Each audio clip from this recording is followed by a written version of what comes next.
जय हिंद एवरीवन। आज के इस महत्वपूर्ण लेक्चर को शुरू करने से पहले हम एक मोटिवेशनल कोट को देख लेते हैं। और देखिए, इस कोट में बताया गया है कि कड़ी मेहनत आपको वहां पहुंचा देता है जहां अच्छी किस्मत शायद ही आपको पहुंचा दे। मतलब किसी चीज़ में अगर आप लगातार मेहनत कर रहे हैं, आप कार्य कर रहे हैं, तो किस्मत तो बाई चांस आपको कहीं ना कहीं पहुंचा सकता है। बहुत सारे लोग कहते हैं नहीं, किस्मत भी कार्य करता है। हाँ, डेफिनेटली करता है, लेकिन उसका अगर अंतर देखें तो हम देखते हैं कि हजार लाख में से एक व्यक्ति का किस्मत उस तरह का हो सकता है। लेकिन जो भी व्यक्ति सफल होते हैं उनमें से 99.9999% लोगों का मेहनत ही काम आता है। तो ये जो आप कड़ी मेहनत आज के डेट में अगर कर रहे हैं एग्जामिनेशन के प्रति या किसी भी कार्य के प्रति, तो वो आपको वहाँ पहुँचा देगा लाइफ में जहाँ आप चाहते हैं। ठीक है। और किस्मत बहुत कम लोगों को पहुंचा पाती है, क्योंकि किस्मत के भरोसा बहुत सारे लोग कार्य करते हैं कि चलो किस्मत होगा, देख लेंगे, ऐसे वैसे कुछ भी। तो भैया, किस्मत के भरोसे मत बैठो, अपना काम करो और मेहनत से करो। जो आप चाहते हो वो डेफिनेटली होगा। अब देखिए, आज के इस लेक्चर को शुरू करने से पहले एक महत्वपूर्ण सूचना है। मैं उस सूचना को इंक्लूड करता हूँ यहाँ पर। और सूचना के रूप में सबसे बड़ी बात यह है कि त्रिरत्न सीरीज स्टार्ट हुआ है। और त्रिरत्न सीरीज में क्या है कि जैसे घटना चक्र है, ठीक है, घटना चक्र का पूर्वावलोकन है। दूसरा हो गया हमारा लुसेंट का वस्तुनिष्ठ सामान्य ज्ञान। और तीसरा है क्राउन का ऑब्जेक्टिव। इन तीनों बुक के साइंस वाले सीरीज को एक जगह कंपाइल करके और उसका डिस्कशन के फॉर्म में बना दिया गया है। और इसमें जैसे बहुत सारे लोग पहले इस बुक को भी पढ़ते थे, फिर इस बुक को भी पढ़ते थे, तो उन्हें बड़ी दिक्कत होती, फिर इस बुक को पढ़ेंगे। तो हमने इसी को ध्यान में रखते हुए तीनों के साइंस वाले सेगमेंट को और इतिहास वाले सेगमेंट का भी एक जगह संकलन करा दिया है। और इसीलिए इस सीरीज में हमने थंबनेल में लिखवा दिया था कि समग्र संकलन एक में। ठीक है। त्रिरत्न सीरीज का अर्थ यही है कि एक तो घटना चक्र हो गया साइंस वाला, दूसरा हमारा सामान्य ज्ञान का जो आता है विज्ञान वाला सेगमेंट, लगभग 3000 क्वेश्चन है वहाँ से।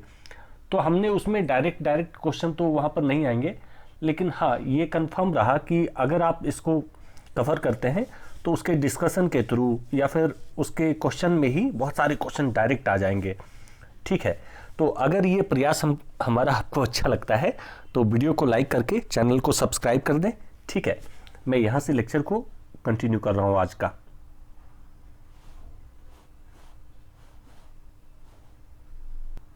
तो देखिए, आज के लेक्चर में खास करके हम लोग दो महत्वपूर्ण टॉपिक को कवर करने वाले हैं। और किसी भी एग्जामिनेशन में इस दो टॉपिक को मिला करके ये तो कंफर्म है कि 2 या 3 क्वेश्चन पूछा ही जाता है। आप बीपीएससी को उठा लें, यूपीपीसी उठा लें, या फिर किसी भी ऑब्जेक्टिव दरोगा को उठा लें, किसी भी एग्जामिनेशन में आप जानते हैं साइंस का कितना ज़्यादा महत्व हो जाता है। तो इसीलिए, और साइंस में भी बायोलॉजी का तो सबसे ज़्यादा महत्व होता है, उसी को ध्यान में रख करके ये सीरीज लाया गया है और इसे ग्राफिक्स के जरिए तैयार किया गया है। ये प्रयास अच्छा लगता है तो वीडियो को लाइक शेयर कर देंगे, ठीक है, जिससे हमें भी मोटिवेशन मिले। और चलिए हम लोग पहले क्वेश्चन पे चलते हैं। यहाँ से पहले क्वेश्चन में हमसे पूछा गया है कि मानव त्वचा का अध्ययन करने वाली विज्ञान की शाखा क्या कहलाती है। तो पहला क्वेश्चन हमसे पूछा गया है कि मानव त्वचा का अध्ययन करने वाली विज्ञान की शाखा क्या कहलाती है। तो यह कहलाती है डर्मेटोलॉजी। डर्मेटोलॉजी के अंतर्गत क्या होता है कि इसमें मानव के त्वचा का अध्ययन किया जाता है। ठीक है, मानव के त्वचा का अध्ययन किया जाता है डर्मेटोलॉजी में। और जो डॉक्टर होते हैं, इसके चिकित्सक जो होते हैं, जो चमड़े का ज्ञान रखते हैं या उसकी पढ़ाई कर रहे होते हैं, वो अपने डिग्री के रूप में डर्मेटोलॉजी लगाते हैं। त्वचा विज्ञान औषधि शास्त्र की वह शाखा है जिसके तहत बाल, नाखून और त्वचा इत्यादि का इससे संबंधित रोगों का भी अध्ययन किया जाता है। यह औषधि और शल्य चिकित्सा दोनों के संदर्भ में एक पृथक विधा है। एक त्वचा रोग विशेषज्ञ रोगों को बेहतर उपचार तो करता ही है, साथ ही बाल, नाखून और त्वचा से संबंधित सौंदर्य संबंधित समस्या का भी निदान करता है। ठीक है। तो डर्मेटोलॉजी को किससे संबंधित है, तो यह चमड़े से संबंधित है, ध्यान रखेंगे। नेक्स्ट क्वेश्चन है इसमें, अस्थियों का अध्ययन किस शाखा के अंतर्गत आता है। तो अस्थियों का अध्ययन या हड्डियों का अध्ययन ऑस्टियोलॉजी के अंतर्गत आता है। अस्थियों का अध्ययन ऑस्टियोलॉजी अस्थि विज्ञान के अंतर्गत आता है। और अस्थियों या हड्डियों के वैज्ञानिक अध्ययन को यह निर्विज्ञान और पुरातत्व की एक उपशाखा है।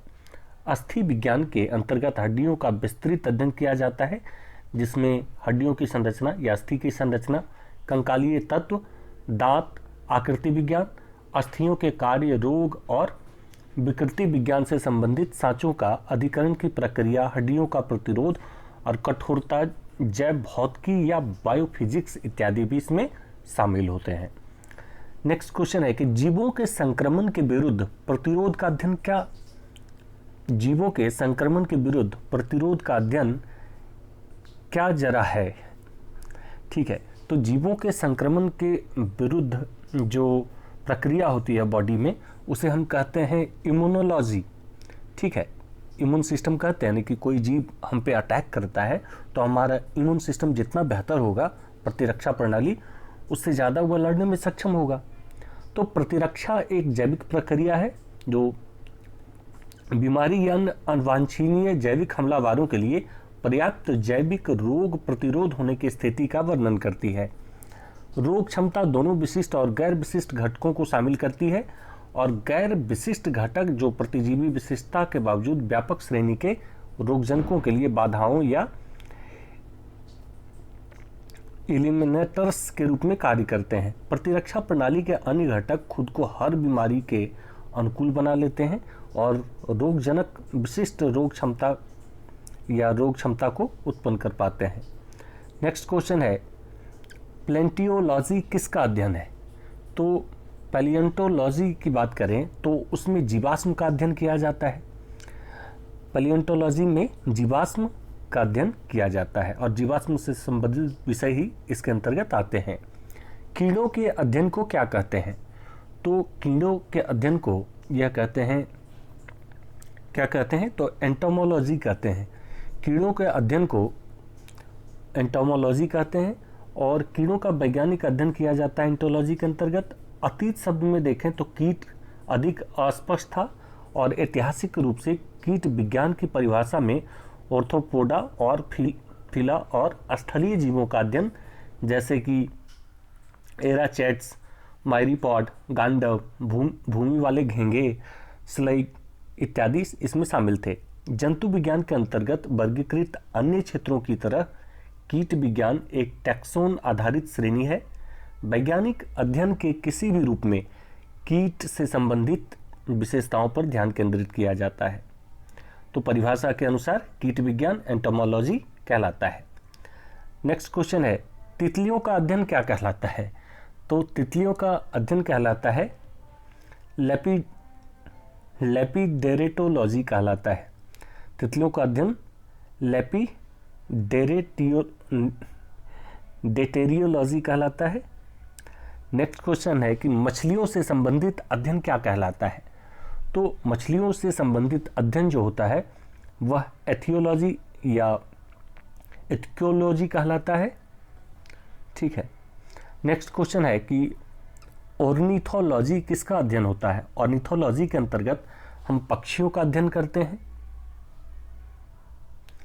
9 नंबर क्वेश्चन है कि हिम्टोलॉजी किससे संबंधित है।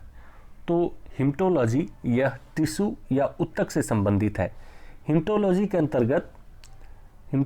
अंतर्गत टिश्यू विज्ञान उत्तक से संबंधित है और उत्तक कोशिकाओं का एक ऐसा समूह होता है जिसका उद्भव कार्य प्राय समान होते हैं और इस प्रकार समान कोशिकाओं के संगठित पिंडों के स्तरों को उत्तक कहते हैं। इसके अध्ययन को उत्तक विज्ञान या औत्की भी कहा जाता है। नेक्स्ट क्वेश्चन है, घाव का अध्ययन क्या कहलाता है। तो शरीर में जो घाव होता है उसके अध्ययन को कहलाता है, या जो घाव का अध्ययन करते हैं उसको कहा जाता है ट्रोमेटोलॉजी। ट्रोमेटोलॉजी के अंतर्गत घाव का अध्ययन किया जाता है। नेक्स्ट क्वेश्चन है कि कैंसर संबंधी रोगों का अध्ययन क्या कहलाता है।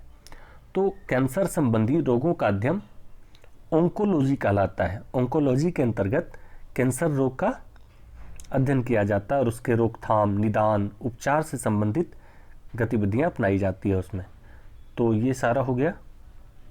नेक्स्ट क्वेश्चन है कि मोलास्का समुदाय के जंतुओं के कवच का अध्ययन क्या कहलाता है।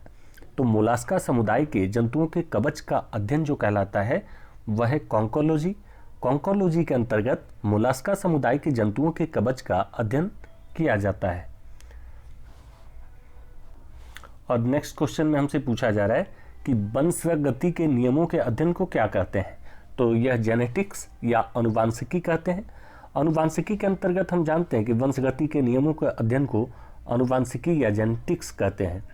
यह जीव विज्ञान की वह शाखा है जिसके अंतर्गत अनुवांशिकता या हेरिडिटी तथा जीवों की विविधता का अध्ययन किया जाता है। नेक्स्ट क्वेश्चन है कि मनुष्य में वातावरण को सुधारने से नस्ल सुधार मतलब मनुष्य के वातावरण या एनवायरनमेंट को सुधारने के लिए नस्ल में जो सुधार किया जाता है उसको क्या कहते हैं। तो उसको कहते हैं यूथेनिक्स। और यूथेनिक्स के अंतर्गत क्या किया जाता है कि इसके अंतर्गत सुजीवन या विज्ञान निवास और अन्य मानवीय वातावरण में बदलाव करके मानव जीवन के स्तर को सुधारने का अध्ययन को कहते हैं यूथेनिक्स या सुजीवनिकी। नेक्स्ट क्वेश्चन है कि नीलिका विहीन ग्रंथियों का अध्ययन करने वाली जंतु विज्ञान की शाखा को क्या कहते हैं। तो नीलिका विहीन या नालिका विहीन ग्रंथियों का अध्ययन करने वाली जंतु विज्ञान की शाखा को एंड्रोकाइटेनोलॉजी कहते हैं। एंड्रोकाइनोलॉजी कहते हैं, ठीक है। एंड्रोकाइनोलॉजी एक हार्मोन या हार्मोन सिस्टम और हार्मोन विकारों से संबंधित है। इसमें क्या होता है, एंड्रोकाइनोलॉजी के तहत आने वाले अंग जैसे पिट्यूटरी ग्लैंड, एड्रिनल ग्लैंड और अंडाशय, टेस्टिकल्स, थायराइड ग्रंथि और पेनक्रियाज इत्यादि इसमें रहते हैं। ये अंग शरीर के रासायनिक संतुलन हार्मोन स्राव करके बनाए रखते हैं जो सभी शरीर प्रणालियों को नियंत्रित करते हैं यानी बैलेंस करते हैं। नेक्स्ट क्वेश्चन है उस विज्ञान को जो आनुवांशिकता के नियमों द्वारा मानव जाति की उन्नति का अध्ययन करता है उसे क्या कहते हैं। तो उस विज्ञान को जो आनुवांशिकता के नियमों के द्वारा मानव की जाति की उन्नति का अध्ययन करता है उसे हम यूजेनिक्स कहते हैं, ठीक है। नेक्स्ट क्वेश्चन है कि कीटों से संबंधित जीव विज्ञान की शाखा क्या कहलाती है। तो कीटों से संबंधित जीव विज्ञान की शाखा इंडेमोलॉजी कहलाती है या इंटेमोलॉजी कहलाती है।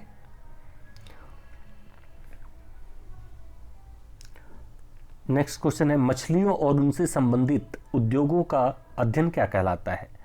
तो मछलियों और उनसे संबंधित उद्योगों का अध्ययन इथियोलॉजी कहलाता है।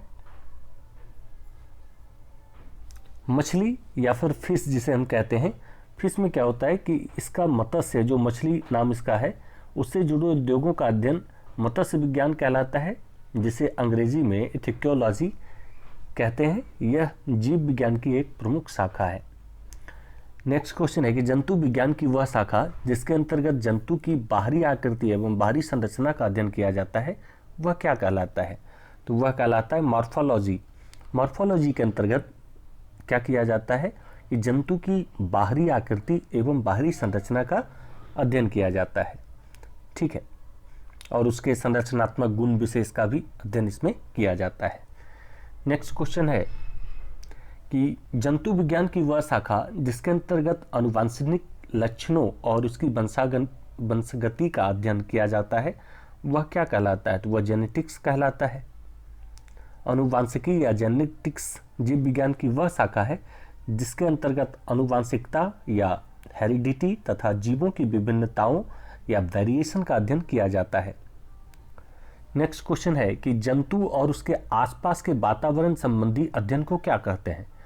तो जंतु और उसके आसपास संबंधी वातावरण को पारिस्थितिकी कहते हैं और पारिस्थितिकी अंग्रेजी में जिसे इकोलॉजी कहते हैं जीव विज्ञान की एक शाखा है जिसमें जीवों के समुदाय और उसके वातावरण के साथ पारस्परिक संबंधों का अध्ययन किया जाता है और प्रत्येक जंतु या वनस्पति एक निश्चित वातावरण में रहता है, ठीक है।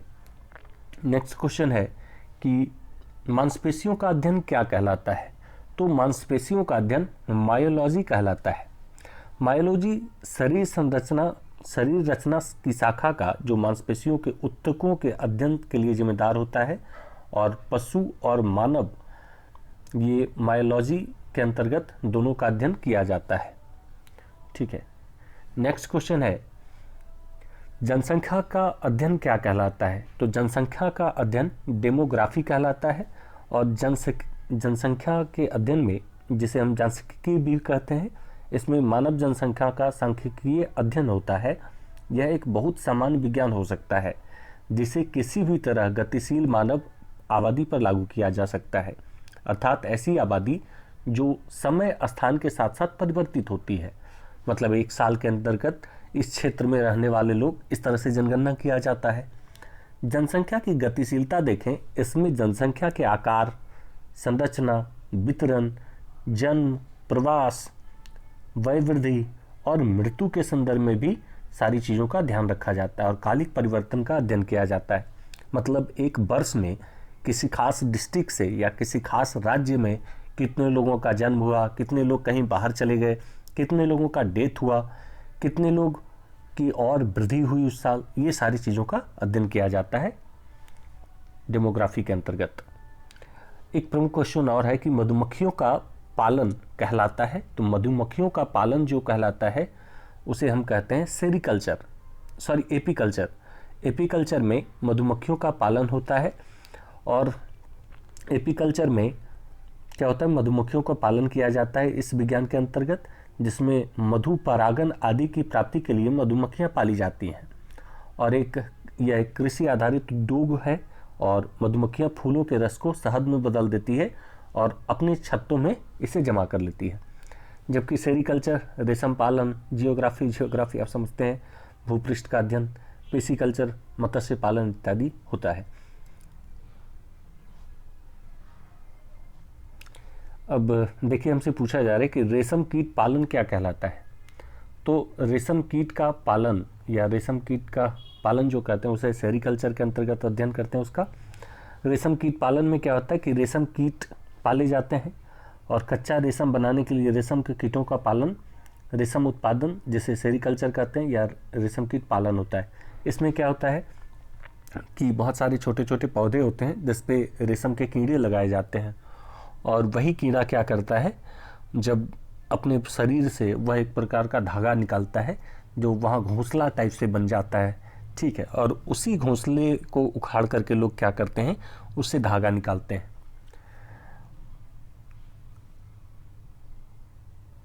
नेक्स्ट क्वेश्चन है कि उत्तकों की रचना के अध्ययन से संबंधित विज्ञान को क्या कहते हैं।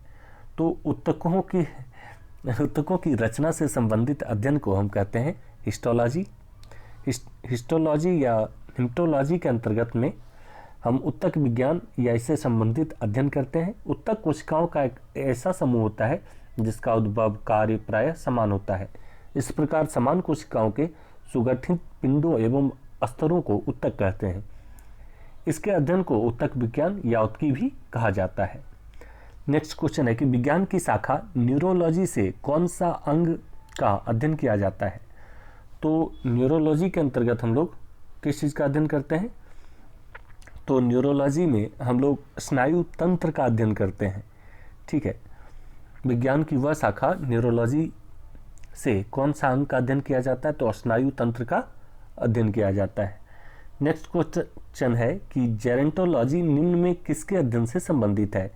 तो जेरेंटोलॉजी यह वृद्ध व्यक्तियों के अध्ययन से संबंधित है और इसमें बुढ़ापे की प्रक्रिया के अध्ययन, कैसे व्यक्ति वृद्ध हो रहा है, कैसे उसके चमड़े सिकुड़ रहे हैं, कैसे उसका बाल का कलर चेंज हो रहा है, कैसे उसकी मांसपेशियां सिकुड़ रही इत्यादि का, कैसे उसके हार्मोन्स में बदलाव आ चुके हैं, इन सारी चीज़ों का अध्ययन किया जाता है।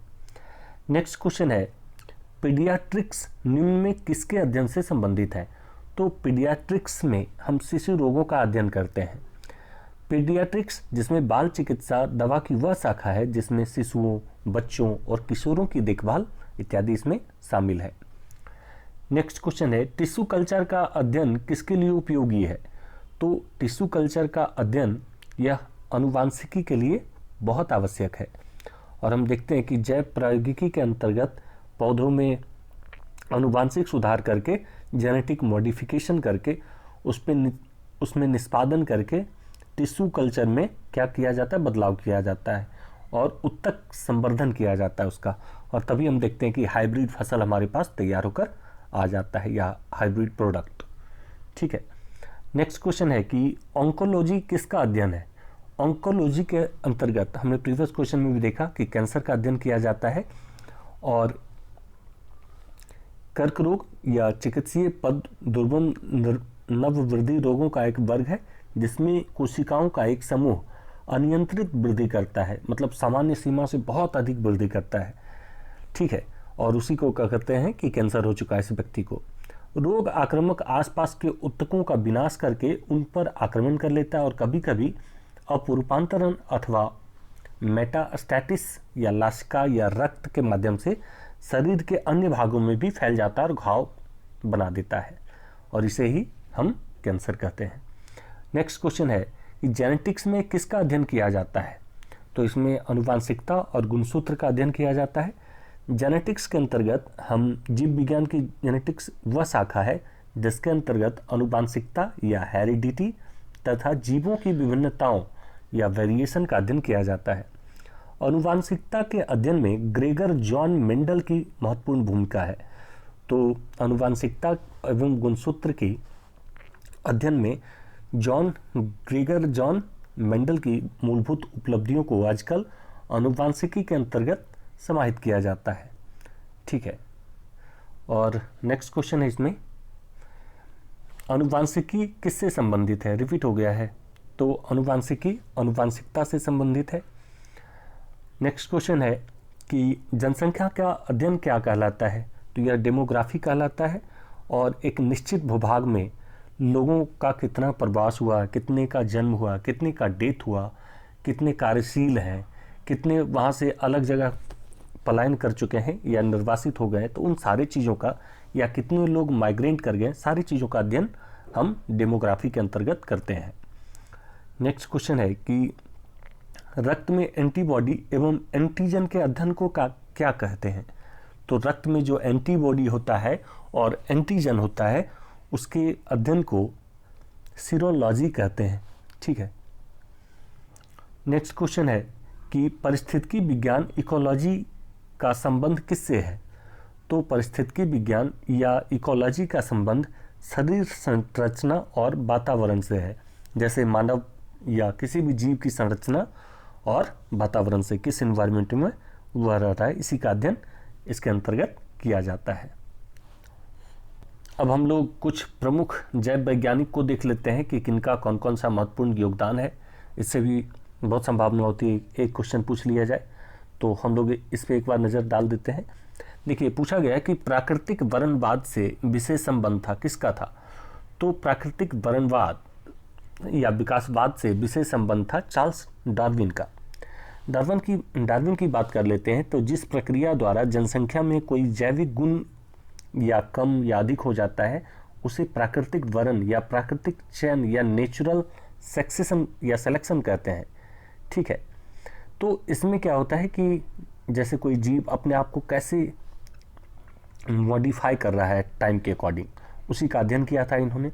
और यह एक धीमी गति से क्रमशः होने वाली अनयादृच्छिक या नॉन रैंडम प्रक्रिया है जिसके अंतर्गत प्राकृतिक वरण ही क्रम विकास या एवोल्यूशन की प्रमुख कार्यविधि बन जाती है। डार्विन ने इसकी नींव रखी और इसका प्रचार प्रसार किया था। नेक्स्ट क्वेश्चन है, आनुवांशिकता का नियम के जन्मदाता कौन है। तो आनुवांशिकता के नियम के जन्मदाता है मेंडल।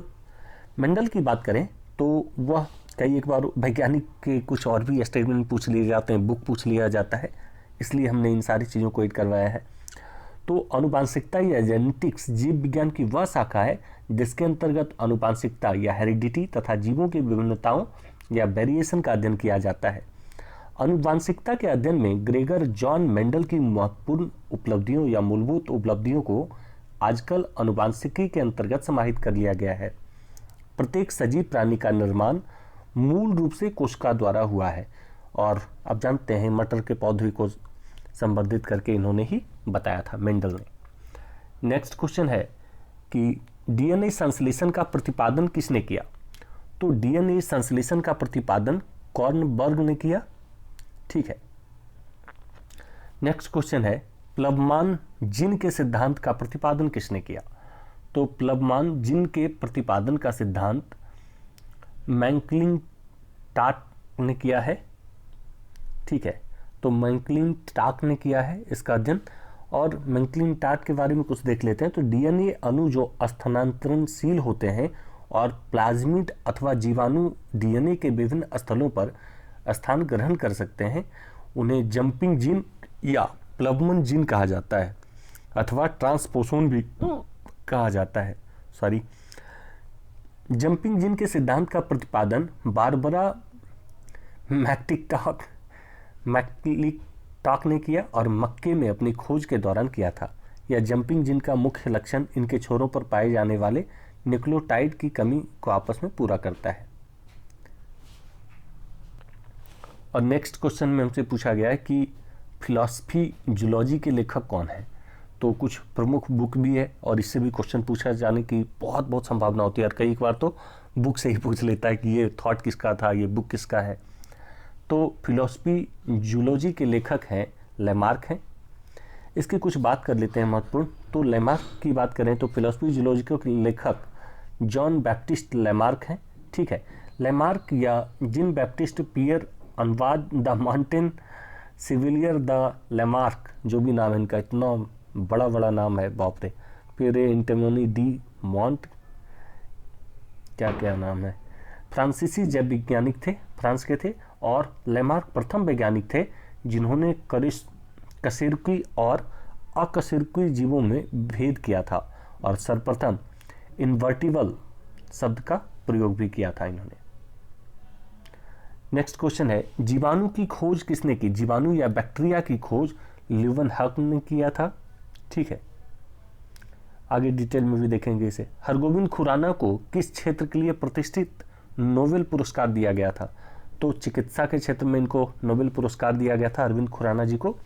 अरविंद खुराना एक भारतीय अमेरिकी जैव रसायनविद थे और वे विस्कॉन्सिन विश्वविद्यालय अमेरिका में अनुसंधान करते हुए उन्हें 1968 में मार्शल डब्ल्यू निरेनबर्ग और रॉबर्ट डब्ल्यू होली के साथ फिजियोलॉजी या मेडिसिन के लिए नोबेल पुरस्कार मिला था।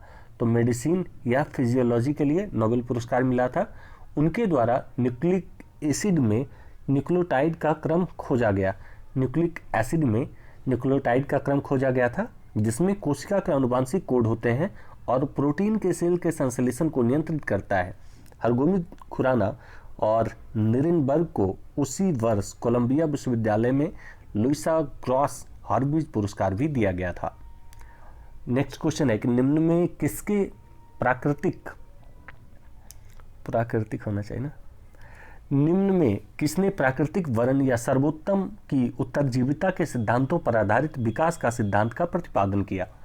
तो प्रीवियस क्वेश्चन में भी हमने इन्हें देखा, डार्विन जी थे। डार्विन जी ने नेचुरल सेलेक्शन या सर्वोत्तम, जो सर्वोत्तम होगा वही राज करेगा का सिद्धांत का प्रतिपादन किया था। और नेक्स्ट क्वेश्चन है, स्टेथोस्कोप का आविष्कार किसने किया? तो स्टेथोस्कोप का आविष्कार किया था लेनी ने। स्टेथोस्कोप का आविष्कार रेने लेनिस ने किया। और स्टेथोस्कोप, या जिसे हम परिश्रावक रोगी के रक्त संचार की दशा का परीक्षण करने का कार्य करते हैं, यह फ्रांस के चिकित्सक रेते लेनिक ने 1816 ईस्वी में इसकी आविष्कार की थी और इसके परीक्षण के लिए एक यंत्र की खोज की, जिसके आधार पर प्रचलित परिश्रावक का निर्माण हुआ है। परिश्रावक कहा जाता है स्टेथोस्कोप को। देखिए क्या क्या देखना पड़ता है इधर। नेक्स्ट क्वेश्चन है कि एडवर्ड जेनर निम्न में किस रोग से जुड़े थे? तो एडवर्ड जेनर जो थे वह चेचक रोग से जुड़े थे। और एडवर्ड जेनर की बात कर लेते हैं तो चेचक दुनिया में पहली बीमारी थी जिसके टीके की खोज हुई थी। तो पहला ऐसा बीमारी था चेचक जिसके लिए टीका का खोज हुआ, और 1976 में अंग्रेज चिकित्सक एडवर्ड जेनर ने इसके टीके का आविष्कार किया। तो ये बहुत महत्वपूर्ण लाइन है, ध्यान रखिएगा।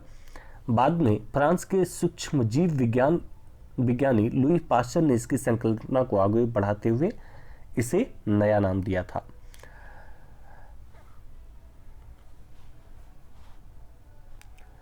नेक्स्ट क्वेश्चन है कि निम्न में से वह वैज्ञानिक कौन है जिसने पहली बार रुधिर परिसंचरण की व्याख्या की? तो वह वैज्ञानिक थे हॉर्वे, हॉर्बे ने सबसे पहले ब्लड सर्कुलेशन की व्याख्या की थी और मानव शरीर में रक्त परिसंचरण की खोज इंग्लैंड के चिकित्सक विलियम हॉर्वे ने की थी और इसकी खोज की विस्तृत व्याख्या 1628 में प्रकाशित पुस्तक का नाम था an anatomical studies of the motion of the heart and of the blood in animals में मिलती है। तो बुक का नाम इतना लंबा है, थोड़ा एक दो बार देख लीजिए, अगर ऑप्शन में रहेगा तो सही सही लग जाएगा। ठीक है, याद तो ऐसे ही रख पाना बड़ा मुश्किल है। नेक्स्ट क्वेश्चन है कि हृदय का पहला प्रतिस्थापन किसके द्वारा किया गया था? तो इसमें हार्ट ट्रांसप्लांट की बात की गई है कि सबसे पहला हार्ट ट्रांसप्लांट किसके द्वारा किया गया था। तो यह थे क्रिश्चियन बर्नार्ड जी। सन 1967 में दक्षिण अफ्रीका के डॉक्टर थे जिनका नाम था क्रिश्चियन बर्नार्ड।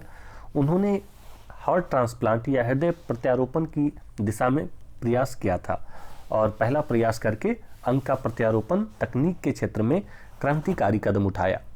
संप्रांति इस प्रयोग के 28 वर्षों बाद बहु अंग प्रत्यारोपण या अब और भी बहुत सारे अंगों का प्रत्यारोपण किया जाने लगा है। नेक्स्ट क्वेश्चन है कि डीएनए की संरचना को सबसे पहले किसने रेखांकित किया? तो डीएनए की संरचना को सबसे पहले रेखांकित किया था वाटसन एवं क्रिक ने। ठीक है, डीएनए की संरचना को सबसे पहले रेखांकित किया था वाटसन एवं क्रिक ने। डीएनए की रूपचित्र की खोजी अंग्रेजी वैज्ञानिक, अच्छा उसका खोज जो किया था डीएनए की रूपचित्र को, तो अंग्रेजी वैज्ञानिक का नाम जेम्स वाटसन और फ्रांसिस क्रिक था और इनके द्वारा सन 1953 में ये खोज किया गया था और इनके खोज के लिए उन्हें सन 1962 में नोबेल पुरस्कार भी दिया गया था। नेक्स्ट क्वेश्चन पूछा गया है कि विकास का सिद्धांत किसके द्वारा प्रतिपादित किया गया? तो विकास का सिद्धांत किसके द्वारा प्रतिपादित किया गया भाई? तो ये प्रतिपादित किया गया था डार्विन के द्वारा। हमने प्रीवियस क्वेश्चन में भी देखा है। अच्छा, इसमें कुछ नया चीज़ है तो हम देख लेते हैं एक बार फिर से। देखिए, चार्ल्स डार्विन जिनका जन्म 1809 में हो रहा है और 1882 में डेथ हो रहा है, इन्होंने सिद्धांत दिया क्रम विकास या एवोल्यूशन का। ठीक है, और उनका शोध आंशिक रूप से 1831 से 36 में HMS बीगल पर उनकी समुद्री यात्रा के संग्रहों पर आधारित था और वह गालापागोस द्वीप समूह पे रिसर्च के लिए गए थे जो लैटिन अमेरिका के पश्चिमी तट पे स्थित है। इसमें कई संग्रह इस संग्रहालय में अभी भी उपस्थित है और डार्विन महान वैज्ञानिक थे। आज जो हम सजीव चीज़ें देख रहे हैं यह उनकी उत्पत्ति तथा विकास को समझने के लिए डार्विन के सिद्धांत को सर्वश्रेष्ठ माध्यम माना गया है, ये या अब बन चुका है। ठीक है, तो बहुत सारी चीज़ों को हम देखते हैं, जैसे पहले क्या था, केचुआ था, फिर इंसान कैसे बना, विभिन्न चीज़ों का क्रम और विकास को जानने के लिए इनका महत्वपूर्ण योगदान है इस क्षेत्र में। और नेक्स्ट क्वेश्चन है कि निम्नलिखित में किसने यह मूल अवधारणा प्रस्तुत की कि जीव कोशिकाओं से बने होते हैं? तो ये सबसे पहले धारणा जो दिया था कि जीव कोशिकाओं से बने होते हैं, इसका दिया था स्लाइडिन और स्वान ने दिया था। ठीक है, 1839 ईस्वी में स्लाइडिन तथा स्वान ने कोशिका सिद्धांत प्रस्तुत किया जिसके अनुसार सभी सजीवों का शरीर एक एकाधिक कोशिका से मिलकर बना होता है तथा सभी कोशिकाओं की उत्पत्ति पहले से उपस्थित किसी भी कोशिका से होती है। नेक्स्ट क्वेश्चन है, मिलान करना हमें कुछ क्वेश्चन को इसमें, और देखिए मिलान कर लेते हैं पहले। तो हमसे पहले में पूछा गया डीएनए की संरचना, दूसरा है एबियो समूह या रक्त समूह, तीसरा पूछा गया हमसे जंपिंग जीन और चौथा है रेगुलेटरी। तो डीएनए की संरचना की बात करें तो यह वाटसन एवं क्रिक ने दिया था, डीएनए की संरचना का थॉट या फिर अध्ययन किया था उस पर। दूसरा है कि एबियो रक्त समूह किसने दिया? तो एबियो रक्त समूह जो दिया था वह थे हमारे कॉल्स लैंडरस्टीनर जी। ठीक है, ये सही हो जाएगा। तीसरा है जंपिंग जीन, तो जंपिंग जीन की बात करें तो इसका सही आंसर हो जाएगा बारबरा और मैक्लिंटोक जंपिंग जीन में। ठीक है, और आखिरी हमारा रेगुलेटरी, तो रेगुलेटरी की बात करें तो जैकब और मोनोड हो जाएगा इसका सही आंसर। ठीक है, नेक्स्ट क्वेश्चन है इसमें कि किसके द्वारा आनुवांशिकता के विज्ञान को आनुवांशिकी कहा गया। तो आनुवांशिकता के विज्ञान को आनुवांशिकी कहा गया था वाटसन द्वारा सर्वप्रथम, और वाटसन के द्वारा ही आनुवांशिकता के विज्ञान को आनुवांशिकी कहा गया था। नेक्स्ट क्वेश्चन है, फिर इसमें मिलाना है कि कौन सा सही है इसमें। तो जोसेफ लिस्टर जो थे वह कुष्ठ रोग के उपचार से संबंधित थॉट दिए थे। ठीक है, देख लेते हैं इसको। तो जोसेफ लिस्टर थे प्रथम बैरन या फिर जो अंग्रेज चिकित्सालय शल्य चिकित्सा या सर्जरी वाले डॉक्टर थे, और प्रतिरोधी शल्यक्रम या एंटीसेप्टिक सर्जरी के बारे में इन्होंने पहला प्रयास किया था और वह प्रयास सफल रहा। तो एंटीसेप्टिक सर्जरी के जन्मदाता थे जिनका नाम था जोसेफ लिस्टर। ठीक है, नेक्स्ट क्वेश्चन है आधुनिक एंटीसेप्टिक सर्जरी का जनक कौन है। तो अभी प्रीवियस क्वेश्चन में हमने देखा कि ये जोसेफ लिस्टर थे। ठीक है, नेक्स्ट क्वेश्चन है लुई पाश्चर ने किसकी खोज की। तो लुई पाश्चर ने रेबीज रोधी टीका का खोज किया था। लुई पाश्चर के बारे में कुछ फैक्ट देख लेते हैं। तो लुई पाश्चर 1885 में 6 जुलाई के दिन रेबीज के टीके का सफल परीक्षण किया था इन्होंने, और इनकी इस खोज ने मेडिकल की दुनिया में क्रांति ला दी और मानवता को एक बड़े संकट से बचा लिया, क्योंकि पहले के ज़माने में बहुत ज़्यादा रेबीज हुआ करता था, जानवरों को वगैरह इंसानों को भी हो जाया करता था। ठीक है, तो उससे इन्होंने इंसानों को बचा लिया कहीं ना कहीं। नेक्स्ट क्वेश्चन है कि प्रथम एंटीबायोटिक की खोज किसने की। तो प्रथम एंटीबायोटिक की जो खोज की वह ए फ्लेमिंग जी थे।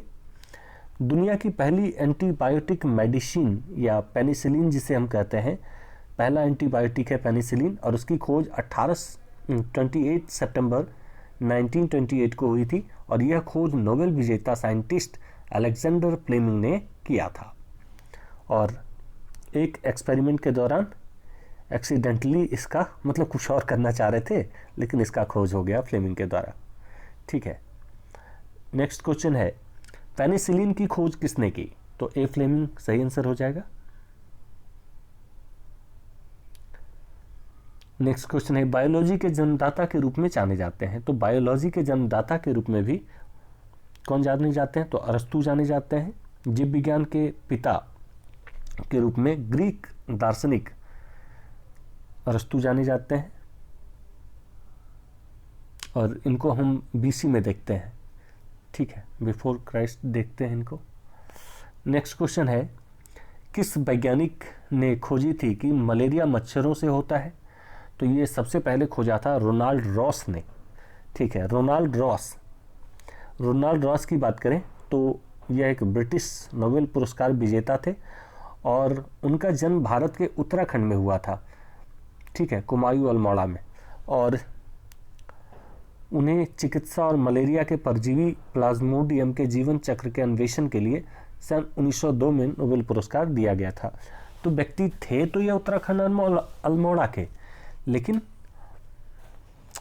वह फिर गए थे, इंग्लैंड गए थे बेचारे, और घूम घाम करके फिर आ लिए भारत को ही, और नाम वाम भी चेंज कर लिया, फिर जा करके वहाँ के सिटीजन बन गए ब्रिटेन के। नेक्स्ट क्वेश्चन है लेप्रासी बिस्लम का आविष्कार किसने किया। तो लेप्रासी बिस्लम का आविष्कार किया था हेंसेन ने। ठीक है, कुष्ठ रोग जिसे हम लेप्रेसी कहते हैं, तो लेप्रेसी या हेंसेन का रोग जो है, ठीक है, उसका चिकित्सक गेरहार्ड आर्मोन हेंसेन ने इनके नाम से माइक्रोबैक्टीरियम लेप्री और माइक्रोबैक्टीरियम लेप्रोमैटिक्स जीवाणुओं के कारण होने वाली एक दीर्घकालिक बीमारी होती है, और आप जानते हैं इस बीमारी में क्या होता है, व्यक्ति का हाथ पैर में घाव हो जाता है, और उसमें घाव में बहुत सारे बैक्टीरिया, बहुत सारे वायरस आ जाते हैं। ठीक है, नेक्स्ट क्वेश्चन है,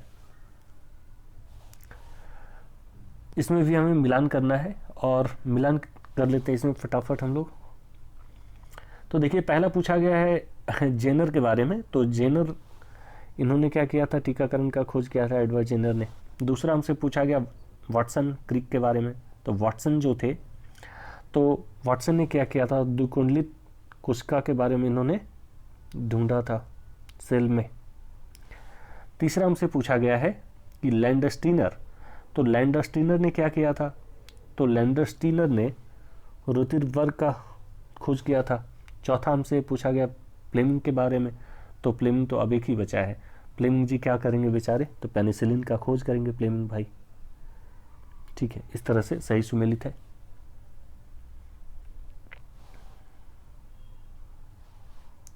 नेक्स्ट क्वेश्चन है, रक्त समूह के आविष्कारक कौन है, तो रक्त समूह के आविष्कारक जो है वो लैंडस्टीनर है। रक्त समूह या ब्लड ग्रुप के आविष्कारक 1902 में कार्ल लैंडस्टीनर नामक वैज्ञानिक ने इसका खोज किया था, और अलेक्जेंडर फ्लेमिंग ने पेनिसिलिन की खोज की थी। और विलियम हार्वे जो थे, विलियम हार्वे जी क्या किए थे, तो उन्होंने रक्त परिवहन की खोज की थी, और रॉबर्ट कोच ने टीबी के जीवाणु की खोज की थी। इसमें बहुत सारे महत्वपूर्ण फैक्ट हैं, देख लेंगे एक बार यहाँ पर रोक कर वीडियो को संभव हो तो।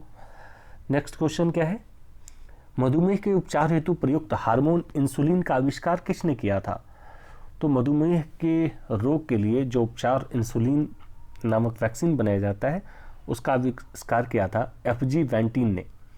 मधुमेह उपचार के लिए प्रयुक्त हार्मोन इंसुलिन का आविष्कार एफजी वेंटीन ने किया था।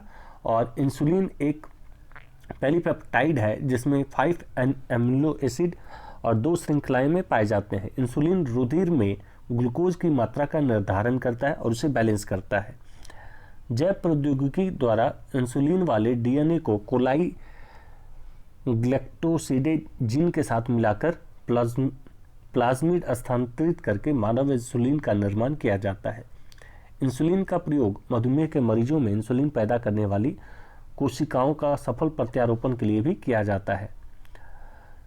नेक्स्ट क्वेश्चन है कि पुनरावर्तन सिद्धांत या रिकैप्सुलेशन थ्योरी किसने प्रस्तुत किया था, ये अर्नेस्ट हैकेल ने प्रस्तुत किया था।